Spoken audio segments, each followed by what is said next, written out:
Hey everyone, welcome back to the channel. In this video, we're going to show you how to disable the comments box on your WordPress blocksy posts.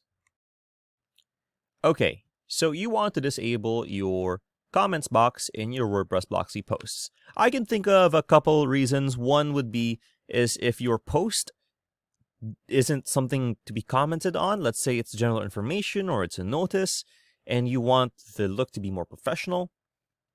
You can disable the comments box and it's going to look clean.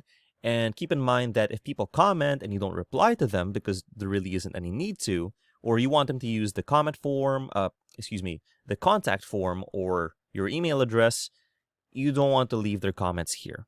So you want to disable it. Let's go ahead and enter our customizer and disable it from there.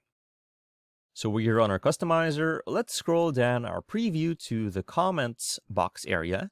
And then on our left-hand sidebar, let's scroll down under post types, single post, and we'll scroll down to the bottom and you'll see comments.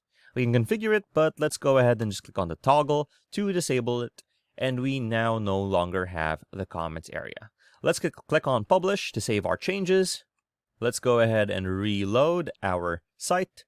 And we now no longer have our comments section area. If you found this video helpful, please leave a like, comment, and subscribe to our channel as it really helps us out with the YouTube algorithm. Show this kind of video to other nerds like us. Thanks for watching, and we'll see you on the next one.